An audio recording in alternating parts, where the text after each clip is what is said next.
In this video, I'm going to take you through the whole process, step by step. I have 20 steps outlined, all of the strategies and tactics that I took to go from jobless art school dropout to $4.2 million in profit in one single year.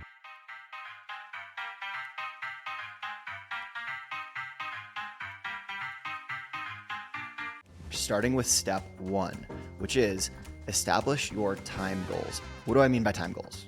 I mean time commitment goals. Most people don't think about this step. They just think about how much money do they want to make and how quickly do they want to get there, which is actually step 2 and step 3. So those are important steps. But this first step is arguably the most important, because if you have to grind out 100-hour weeks for the next 10 years to get there, it's a horrible idea, right? Yeah, I didn't want to spend more than 25 hours a week once the thing was built. And so that was my time commitment goal. Step 2, what are your financial goals? All right, so we know how much time we're willing to commit. Now, how much money are we aiming to make? For me, the answer to this question was $40,000 a month. And then, of course, attached to that, we go into step 3, which is establish your timeline for this goal. For me, that was within the first year. So within the first year, I wanted to make $40,000 a month, and that's in profit, free cash flow into my pocket. Ideally, I wanted to get there only working 25 hours a week. Now, in reality, in the early days of building a business, you're going to be grinding it out a lot more than you probably want to be. And there are different phases, like you're initially excited and the excitement carries you through and it doesn't feel like you're working. And then you'll go through phases of like, holy shit, this is hard. Maybe I shouldn't be doing this. And it's not all roses. So the expectation of only working 25 hours a week in the beginning, not super realistic. However, because I set that goal up front, I'm now in a place where I only work 25 hours a week, and I've only worked 25 hours a week for the last few years. And that wouldn't have happened if I hadn't set the goal. All right, this is another one that a lot of people skip. Step 4, define your role. Again, people skip this because they just assume, well, I'm a business owner now, or I'm an entrepreneur now, I'm a CEO now, and I'm going to just do whatever is necessary to hit my goals. And that is true. But in the same way that you needed to establish your time commitment goal as step 1, this is really like looking into the future and saying, what do you want your role to be? Do you want to be the type of founder, CEO, entrepreneur that is in the business? You're actually working with the clients day in, day out. You know what's going on with every client account in the case of a services business, or in the case of a product company or software company, you're like writing code yourself. You're in it, in the product, you're in the business. Or do you want to be a business owner or like an entrepreneur at a like real CEO level where you actually aren't involved in any client accounts because you have people whose job it is to do that. And you're really focused on strategy, vision, building the business itself. So those are 2 very different paths. And there's more than just those 2 paths. Those are kind of the 2 high level obvious paths. But this is a decision that you really should make up front. It'll save you a lot of heartache because shifting from one to the other can be very challenging once you get into the swing of things. So step 4, don't skip it. Define your desired role. So step 6 is all about making yourself look as legit as you possibly can in 1 week. The in 1 week part is so critical. Why? Because this is the fun part. You're birthing your brand. You're coming up with your website, your look and feel. You're doing copywriting. Like, this is, for many entrepreneurs, this is like the fun part. And for that reason, it ends up taking a month or 2 months or 3 months. You end up waiting on too much feedback from friends. Your friends and their feedback, just joking, some amount of feedback, but don't wait or let them define something that you should be defining ultimately. And the fact of the matter is, take their feedback with a grain of salt, because the real feedback that you care about is customer feedback and prospect feedback. And the only way you're going to get that is launching the goddamn site and sharing it with customers and prospects. So for this step, get it done within a week, no matter what. Set the goal. And for me, what did that look like? For me, that looked like going on Squarespace, picking a template, writing the copy in a coffee shop on one afternoon, sending it to a couple friends for feedback, rewriting the copy the second afternoon, tweaking the design a little bit the third afternoon. And I think by the 4th, I was sending it out. and ready to use it with prospects and trying to land customers. So mission critical to not let this spin out. It's not as important as you think, and you're going to change it anyway down the road. Okay, step 7. This is when it's time to start selling. This is fun. This is when you get to use your network. If you don't have a network, this is when you should be building your network and essentially learning about your offering, how it fits into the market, getting feedback, getting told no a ton of times. Like entrepreneurship, if I were to boil it down in a nutshell, is getting punched in the face a bunch of times kind of consistently over a really long period of time. It's a lot like an endurance sport. And so you need to get comfortable with getting punched in the face and kind of okay with it and almost anticipate it, right? Every no that you get is positive information. A lot of people think of no's as, oh shit, like they said no. But that no taught you something. It taught you about maybe that type of customer isn't a good fit, or maybe something about your offering could be tweaked, or how you're messaging it isn't right. And so every no is actually a positive thing, and you want to get as many no's and yeses as you possibly can in as short of period of time as possible, because it means you're learning. Step 8, super simple one. Land your first few customers and learn about their needs. These first few customers are going to be the most important part of your early journey, because you have a hypothesis going into this. I had a hypothesis going into this about what I thought my customers wanted or needed. It was totally wrong. I think maybe pieces of it were right, but it was nowhere near where I ended up. And where I ended up was driven by customer insights. So really pay attention. Don't try to force what you thought they bought down their throats. Learn from them. Be open. Have a dialogue. Continue that dialogue. And then adjust your messaging and positioning from there for future customers. Step 9 is price sensitivity testing. Sounds nerdy, sounds boring. It is anything but that. So price sensitivity testing, my methodology for this is inherently you're going to have some sort of capacity, whether your capacity is limited by, if it was a software company, the number of engineers that you have or the number of support people you have. If you're starting an agency like I did, it would be how many hours you have or how many hours your team has to service the client's needs. So you have some sense of capacity. You're going to pick a price initially that's probably a lot lower than what you ultimately will be charging. When I first started Mattermade, I was charging, I might have started at $2,500 a month, maybe $3,500 a month, which I thought was pretty good. 2 years later, we were charging $45,000 a month. So, and that was the precise strategy and tactic to go from $3,500 a month to $45,000 a month is price sensitivity testing. So let me explain. You start off at $3,500 a month or whatever your price tag is. It could be $500, it doesn't matter. It's your starting price. You're going to try to close all of the accounts that you can until you reach capacity. Don't change your price until you reach capacity, because presumably your capacity is not actually going to be that great, right? So let's say capacity is 10 clients. So you close your 10 clients. Now you don't have room for an 11th. This is when we do price sensitivity testing. At that point, I would pick a number. The way that you pick the number to jump to is it should make you feel uncomfortable. Step 1. Step 2, it should make you feel like someone's going to say no to it. So if I was at 3,500, the next logical jump might be 5,000 a month. So from that point forward, your new price is $5,000 a month because you're at capacity. You don't have room for anybody anyway. So you are okay with people telling you no.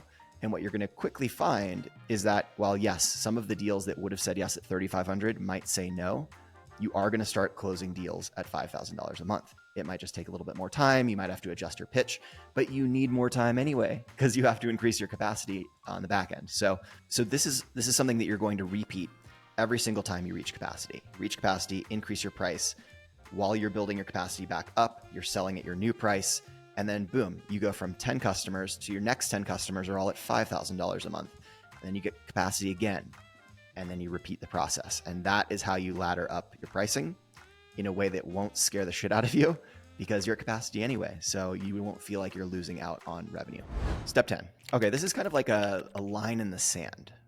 At this point, you have your initial customer base, you've done some price sensitivity testing, you have a pretty good sense of what value you're bringing and what people are willing to pay for it.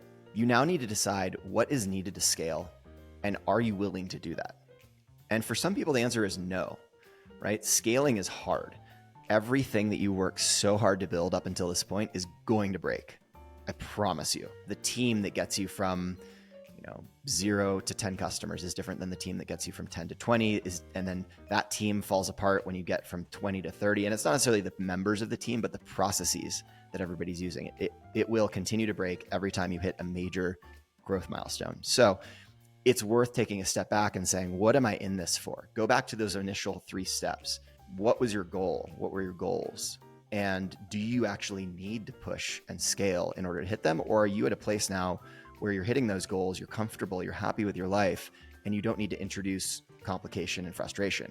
So, a lot of people just put the pedal to the metal, they put their head down and they grind, and they forget to pull up and take a breath and make this decision consciously. Okay, we're gonna start cruising now because we need to go from step 10 to step 20 to unveil the full process that it took me to go from 0 to 4.2 million in profit a year, which was way more than the 40K a month that I was hoping for.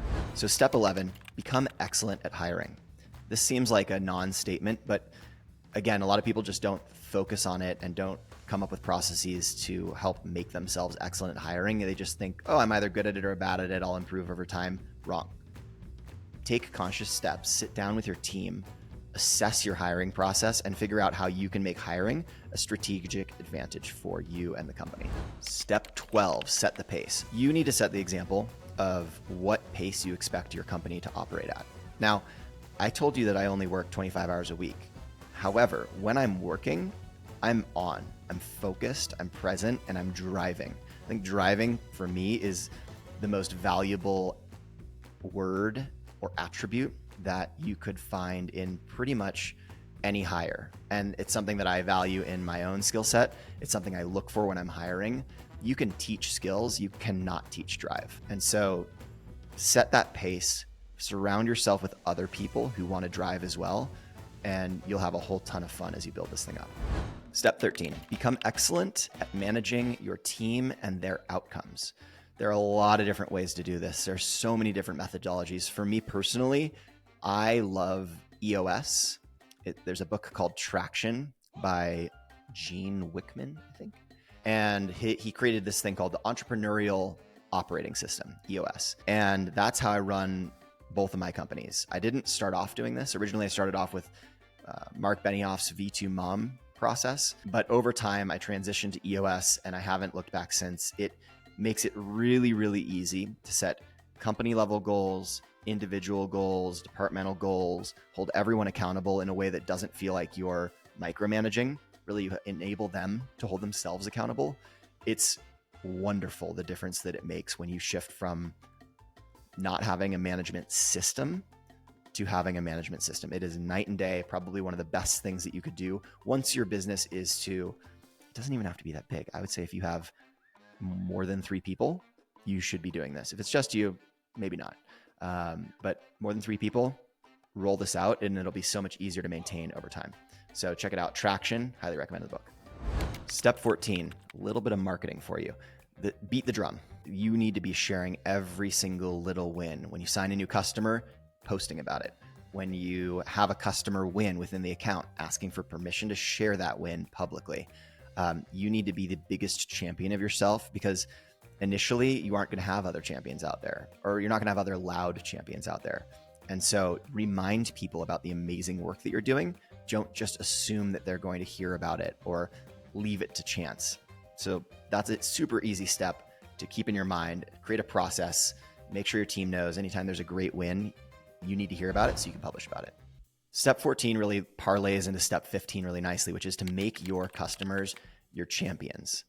Obviously, it's a lot better if your customers share the wins that you're having with them than if you share. The you sharing should just be by default, but the customer sharing is a delicate dance. Really, that all comes down to the relationship at the end of the day. You could be knocking it out of the park for a customer, and if they don't like you and you don't have a strong relationship, they're probably not going to share, at least publicly, about it. But if you have a really tight-knit relationship and you've built trust and rapport through a real partnership, these are the folks who are actually going to share when you have a win with them, then make referrals. So in my business, referrals are our largest source of, for both agencies, our largest source of lead generation. And so it's mission critical that we invest in those partnerships so that people feel excited and compelled to share. Step 16, make your offering more repeatable. What do I mean by that? Well, when Mattermade was starting off, we offered pretty much everything under the marketing sun. We're like, anything within marketing, we're a marketing org in a box. And while that was a really easy product to sell because everybody wanted that, it's like, yeah, solve my marketing problems for me, all in one solution. Fantastic. The reality is, it is really hard to have that broad of a scope of work. And so you should really think about how you can productize your service, if we're talking about a service here, or really focus the scope of your offering if it's a product, so that you know exactly what pain point you're solving, because it'll become a lot easier to service that pain on the back end. Which leads me to the next step, which is make your teams more repeatable. If you're just hiring people willy-nilly when you need more bandwidth, you're going to set yourself up for a disaster. You need to have a written down model of exactly what employees are needed to service what number of accounts, so that you can forecast when it is time to start hiring more of those people. At Mattermade, we have a pod model. So the idea here is that we create autonomous teams that can function on their own. They don't need any other resources from the rest of the company to function well with their clients. And I know how many clients each pod can handle. I also then know the unit economics of each pod, meaning I invest all this time and energy in building a pod, hiring the team, filling it with clients. I already know, before I've hired a single person, how much profit this pod is going to produce once it's at capacity, or once it's at 50% capacity. There are no surprises here. And that's really important, because you're going to be investing a huge amount of your own personal capital up front to get there. And you need to have conviction that you're headed down a smart path. So very important step. Step 18, you know what I'm going to say. You know.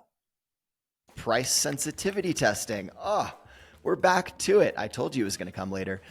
Just get in a habit. Every 6 months, ask yourself the question, are we nearing capacity? Can I begin price sensitivity testing again? This is how you're going to crush it in step 19, which is manage your margins. Someone in a LinkedIn comment the other day was essentially questioning how we could have produced that much profit with the team size that we had. And they referenced that, 25% margins is like gold to private equity firms. And so, I basically was like, hey, our margins were north of 60% that year. And yeah, that sounds crazy. And it definitely is way outside of industry standard. However, do you want to be industry standard? Absolutely not. I've talked to a bunch of business owners. We actively look to buy businesses pretty much daily. A lot of businesses out there, and the business owners have no fucking clue what they're doing. If 90% of the people out there don't really know what they're doing and are kind of a mess, that's the industry standard. I call bullshit basically on this whole premise that you should aim for the industry standard and you should give yourself a gold star if you're above it. 25% margins, I'll shut my companies down if they're making 25% margins. That's horse trash. Not interested in it. It would be way too much effort for way too little reward. The way that you do that is through having very tight teams and very tight price sensitivity process and process for increasing your pricing, very tight product market fit. All of these three things lead to better margins. And I'm going to do a whole video on specifically, kind of like this video, step by step, how you can increase your margins. If you're sitting there right now and you're like, Eli, you're an asshole. I'm sitting at 15% margins and my industry standard is 15%. I've been feeling good about this. Now you're a dick. I'm going to make a video for you. And I believe with a high degree of confidence that we can workshop getting that from 15 to 25 or 35, whatever. Every industry is different. So when I say, I'd shut a business down if it was below 25%, that's in my industry. If you're in manufacturing, that industry standard might be 6%. I have no idea. Take that with a grain of salt, but take the message behind it because it's an important one. All right, we made it. Our last step, step 20, manage your time. Calendar blocking. I love calendar blocking. Calendar blocking is how I work 25 hours a week. If I tried to work 25 hours a week and didn't calendar block, there would be absolutely no way that it would be humanly possible to get everything done. Why? Because the way that most of us prior to calendar blocking managed our calendars was going into our email in the morning and throughout the day, checking email, checking Slack. People book meetings with you, you book meetings with people. And you have a strategy in your head for what you're trying to get done that day or that week at best. But for the most part, this is like a reactive way to run your day. The way that I run my day, if anybody's tried to book time with me on Calendly, you'll laugh, because you will have seen that I have like 4, maybe 5 open slots per month for people to book, because everything else is already predetermined. I know when I'm having time with sales. I know when I'm focused on marketing. I know when I'm recording videos. I know when, like, every little thing is already pre-blocked on the calendar. And that way I'm proactively controlling the direction and strategy of the business. I'm not letting it happen to me. So that is a huge unlock. If you're not doing this today, I strongly suggest giving it a try at the very least. And I think you will find that your output goes up and your time commitment overall goes down. So there you go. That is how I went from 0 to $4.2 million in profit produced in 1 calendar year, working 25 hours a week. I hope that some of these steps gave you ideas or inspiration, or maybe just are relatable, because I've had a wild ass journey getting from A to B. It hasn't just been ups, it's been a whole ton of downs. But hey, that's part of the journey. So I hope you'll join me for future videos. I'll be digging into a bunch of other stuff just like this on how to build, how to grow, how to be an entrepreneur, behind the scenes look, footage, insights, metrics. I'm actually building one of my agencies, No Boring Design. I'm building it completely in the open. So every week, every Monday, if you subscribe to this YouTube channel, you'll see revenue, profit, NRR, all of these important metrics. What are our strategies and tactics? So totally open book. So I hope you join me for the journey. Like, subscribe. And I guess in the comments, I would love to know, what did you take away from this video? And maybe it was like, hey, Eli, you're a total dick. Stop making videos.